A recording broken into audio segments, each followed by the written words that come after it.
पहले हमने देखा कि सिग्नल ग्रीन होता है और सारी गाड़ियां फ्रेडी की तरफ आने लगती है। फ्रेडी गाड़ियों के बीच फंस जाता है। तभी एक फीमेल डॉग फ्रेडी के पास आती है। उसका नाम बैटी होता है। वो उसे गाड़ियों के बीच से बाहर निकालती है। फ्रेडी को डॉग पसंद नहीं थे, इसलिए वो बैटी से दूर भागने लगता है। बैटी को लगता है कि फ्रेडी एक पूडल डॉग है। फ्रेडी उससे कहता है कि मैं एक इंसान हूँ। बैटी को उस पर यकीन नहीं होता, तो फ्रेडी उसे दो पैरों पर चलकर दिखाने की कोशिश करता है, पर फ्रेडी डॉग में बदलने की वजह से वो दो पैरों पर चल नहीं पाता।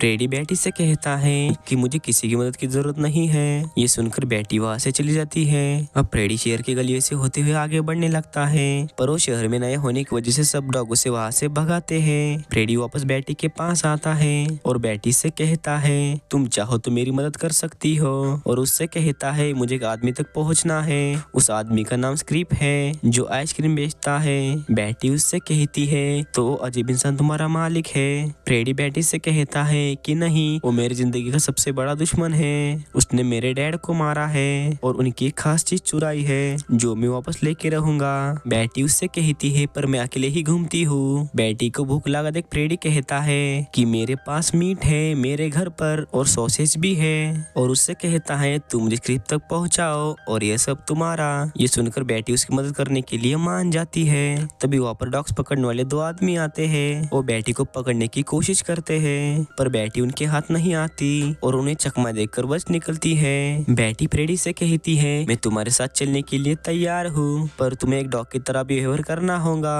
अब फ्रेडी उसकी बात मान लेता है और एक डॉग की तरह बिहेवियर करने लगता है। तभी उन्हें वहाँ से वेयरवुल्फ का झुंड जाते हुए दिखता है। बैटी फ्रेडी को लेकर छुपती है और फ्रेडी से कहती है वेयरवुल्फ बहुत बुरे हैं और रात में घूमते हैं, लोगों की मदद करने का दिखावा करते हैं और अपने मून गॉड को छोटे पपीज की कुर्बानी देते हैं। फ्रेडी उससे कहता है ये सब सच नहीं है। वेयरवुल्फ की साइड लेने की वजह से बैटी फ्रेडी पर गुस्सा होती है। फ्रेडी उसे मनाने के लिए वेयरवुल्फ को भला बुरा कहता है। वो स्क्रिप को ढूंढते हुए निकल जाते हैं। अब ये दोनों स्क्रिप तक पहुंच जाते हैं। बैटी फ्रेडी से कहती है मेरा काम हो गया, अब आगे तुम्हें जाना है। ये सुनकर फ्रेडी उस मूनस्टोन को रखे हुए जगह के अंदर जाता है। वो जगह बहुत डरावनी थी। फ्रेडी को वहाँ पर मूनस्टोन दिखता है। फ्रेडी उस कांच के बॉक्स को तोड़कर मूनस्टोन की रिंग उठाकर देखता है, पर वो रिंग टूट जाती है क्योंकि वो नकली मूनस्टोन की रिंग थी। तभी स्क्रिप वहाँ पर आ जाता है और फ्रेडी को पकड़ लेता है। फ्रेडी मूनस्टोन की रिंग के पास आने की वजह से वो चमकने लगती है क्योंकि फ्रेडी एक वेयरवुल्फ था। स्क्रिप को फ्रेडी पर शक होता है। वो फ्रेडी को गाड़ी में ले जाकर उसका टेस्ट करने लगता है। वो फ्रेडी के गले में के बेल्ट का फोटो निकालकर उसे चेक करने लगता है, पर तभी कोई बाहर से दुकान के शटर को बजाता है। स्क्रिप बाहर जाकर देखता है पर उसे वहाँ पर कोई नहीं दिखता।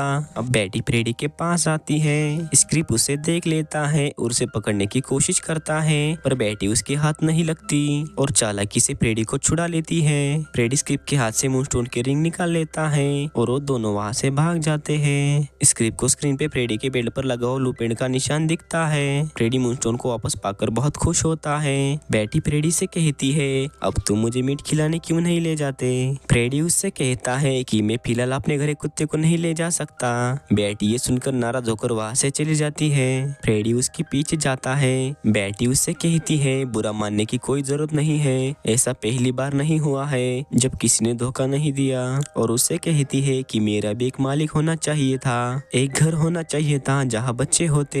और फ्रेडी को उसकी स्टोरी बताती है कि हम 4 डॉग्स थे और एक एक करके सबको ले गए, पर मुझे लेने कोई नहीं आया, जिसकी वजह से शॉप ओनर ने मुझे बाहर छोड़ दिया और तब से मैं बाहर रहती हूँ। ये सुनकर फ्रेडी इमोशनल होता है और बैटी से कहता है मुझे माफ कर दो, परेशानी तुम्हें नहीं है मेरे फैमिली में है, और उसे सच्चाई बताने की कोशिश करता है। पर वेयरवुल्फ का नाम लेते ही उसकी आवाज बंद हो जाती है क्योंकि वेयरवुल्फ अपनी सच्चाई किसी को नहीं बता सकते थे। फ्रेडी बात बदल कर कहता है कि इस हालत में मेरी फैमिली मुझे पसंद नहीं करती। वो लोग बहुत बड़े नुकीले पंजे वाले चमकीले कोट पहने होते हैं, इसलिए मुझे अंगूठी को वापस ले जाना होगा। फ्रेडी को लगता था कि वो मूनस्टोन की रिंग कबीले में वापस ले जाएगा तो वो एक वेयरवुल्फ में बदल जाएगा और सब कुछ ठीक हो जाएगा। वो दोनों बात कर रहे थे तभी फिर से वो डॉग पकड़ने वाले 2 आदमी आते हैं और बैटी और फ्रेडी को पकड़ लेते हैं। उन्हें एक गाड़ी में डालकर कोर्ट फैक्स ले जाते हैं। वहाँ की मैनेजर बैटी और फ्रेडी का फोटो खींचकर हॉस्पर को सेंड करती है।